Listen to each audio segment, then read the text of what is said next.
Seu Januário, tome um gole de quentão. Soltar foguete, quero ver animação. Pega esse fole de 8 baixo verdadeiro. Bota gás no candeeiro, chama as moças no salão.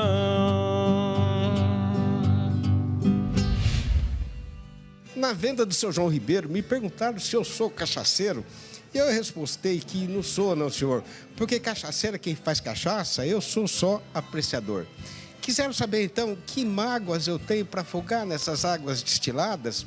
Eu disse que no meu coração não tem lugar para nenhum tipo de consumição, porque a minha lida na vida é caçar a amizade e campear a verdadeira felicidade. E se eu bebo é só por ter uma quantidade assim de motivos para fazer comemoração.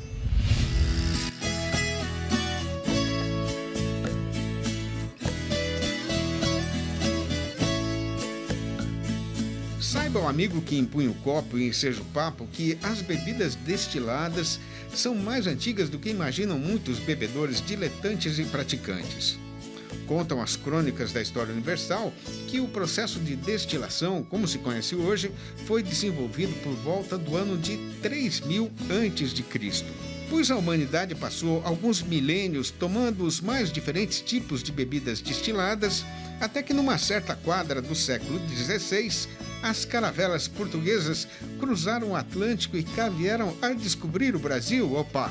As consequências dessa aventura foram tantas e tão difícil é enumerá-las, mas uma certamente foi muito especial. O surgimento da cachaça, a aguardente à base de cana-de-açúcar, que há de se eternizar não só como uma atividade econômica da maior importância para o produtor rural e para a economia nacional, mas também como a mais genuína expressão, na forma de bebida, da cultura e da alma do povo brasileiro. Pura e branquinha é uma bebida única, com sabor e aroma característicos da cana. E se isso fosse pouco, ela fica melhor ainda envelhecida em tonéis de madeira, que lhe conferem uma imensa variedade de cores, aromas e sabores absolutamente originais. Segundo dados do Anuário da Cachaça do Ministério da Agricultura e Pecuária, no fechamento de 2023, o Brasil tinha 1.217 estabelecimentos produtores da bebida, que produziram 226 milhões de litros, comercializados por meio de 10.526 marcas registradas e legalizadas. Sim, parece muito pouco, mas a explicação é que, segundo as estimativas dos especialistas do setor, cerca de 90% da produção ainda é informal ou clandestina. Pois então é ela, a marvada, a amada, a água que desafoga as mágoas, a desengasgadeira, fundamental para a economia e para nossa alegria, a cachaça brasileira, o tema deste nosso programa especial de final de ano. Saúde!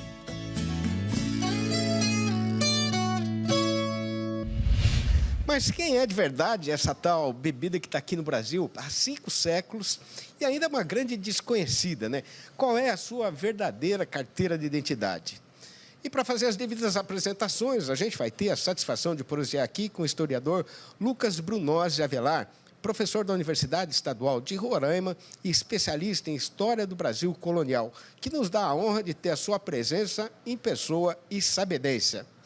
Ô Lucas, afinal de contas, quem foi que inventou a tal da cachaça? Bom, primeiro, obrigado, Sidney, por estar aqui falando com você. É uma alegria para mim. Bom, na verdade, a cachaça é um álcool destilado, né? E o álcool destilado ele foi inventado, né, no século XII, na escola de Salerno, que era uma cidade italiana que formava médicos. Então, ela foi destilada a primeira vez ali para formar, né, médicos que fazia parte do ensinamento da formação de médicos, a arte de destilar. O álcool destilado nesse período tem uma função medicinal muito pronunciada.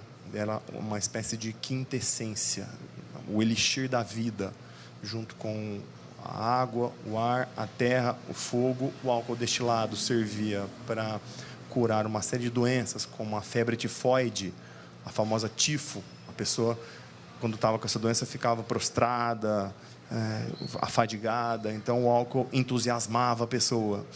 E depois ela era usada também para curar a famosa peste bubônica. Quando veio a crise da peste, ela foi muito disseminada, porque os médicos que iam se formar na escola de Salerno voltavam para os seus lugares e prescreviam o álcool destilado para uma série de doenças, como, por exemplo, essa que um rei francês pegou, a peste bubônica, e ele, um caso curioso, foi embebido em panos com álcool destilado, e porque ele se incomodou com estar amarrado, ele foi tentar desamarrar e encostou uma vela para cortar a corda e pegou fogo junto com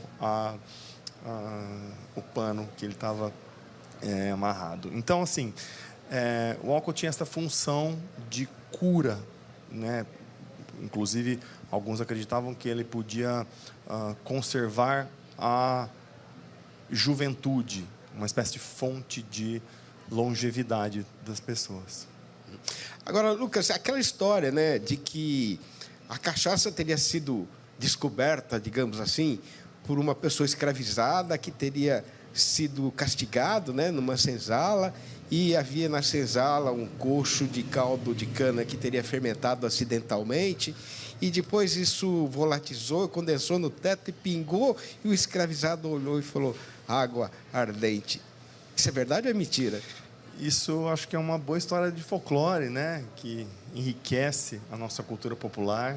São narrativas muito bem-vindas que ajudam a aproximar a cachaça da população, que às vezes não tem muito hábito de consumi-la, mas assim, do mesmo jeito que há uma outra anedota que diz que foi Deus que inventou o alambique e que depois o ofereceu para a humanidade, e se ensinou a destilar e fazer a população, ajudar a população a consumir a bebida alcoólica, que seria então um presente de Deus. São crenças que, né, as pessoas podem acreditar ou não. Eu acho que tudo faz parte do folclore da cachaça e expressa a riqueza que é essa bebida na cultura popular brasileira. Agora, o que é que os colonizadores portugueses já sabiam de bebidas destiladas quando eles se lançaram, né, na aventura de descobrir o Brasil, de colonizar essa nossa terra de Santa Cruz? Bom, os portugueses tratavam a aguardente do reino, que é uma aguardente feita do vinho, como uma panaceia universal também, né? Que servia para curar gangrena, servia para curar inflamações, fraturas, dores nos olhos, dores de garganta. Então, ela também tinha esta função medicinal generalizada, que os portugueses atribuíam especificamente à aguardente de uvas, à aguardente do reino, diferente da aguardente de cana, da cachaça, que era estigmatizada, que era vista como uma bebida de qualidade inferior, porque muito associada às populações escravizadas. Agora, como é que a cana-de-açúcar chegou até o Brasil e como é que o alambique chegou até o Brasil? Porque não tem cachaça sem cana, nem alambique, né, Lucas? Exato. Tanto a cana-de-açúcar quanto o alambique chegaram na Península Ibérica pelos árabes, que trouxeram na migração, primeiro para a Península Itálica, depois para a Península Ibérica, e os portugueses começaram a cultivar a cana-de-açúcar, que é originária da Polinésia, mas foi domesticada na Papua Nova Guiné. Mas no século XVI, os portugueses trouxeram a cana-de-açúcar primeiro no século XV, para as ilhas da Madeira e Açores, as ilhas do Atlântico, e depois eles instalaram os primeiros engenhos, os primeiros alambiques na América Portuguesa, né, que era o Brasil já no século XVI. O alambique também não se sabe quando foi a primeira destilação do álcool nas terras, né, do Brasil, ou na Bahia, ou em Pernambuco, ou em São Paulo. O que se sabe é que essa expansão do consumo, essa expansão da produção foi realizada normalmente por artesãos livres ou caldeireiros escravizados que conheciam, que tinham domínio do cobre, e que, inclusive, eram responsáveis por consertar os tachos, paróis e equipamentos dos engenhos de açúcar. Então, eles que disseminaram os alambiques pelo Brasil. E, inclusive, é muito difícil de documentar isso, né? Porque foi uma disseminação bastante informal e não registrada, né? E o nome cachaça vem de onde, Lucas?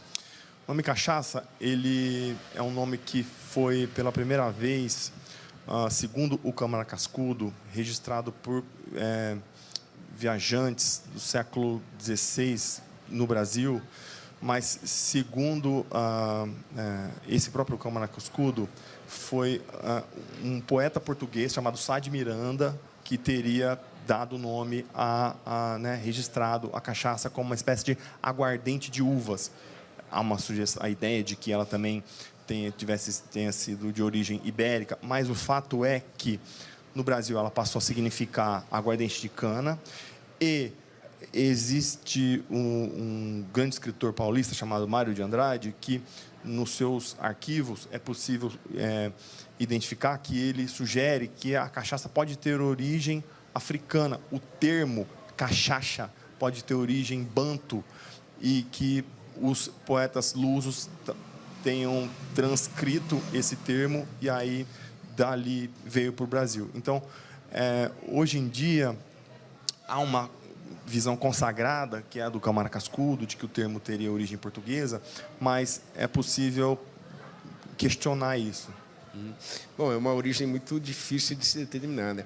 Agora, Lucas, quem é que bebia cachaça lá nos primórdios, nas antiquárias da colonização brasileira?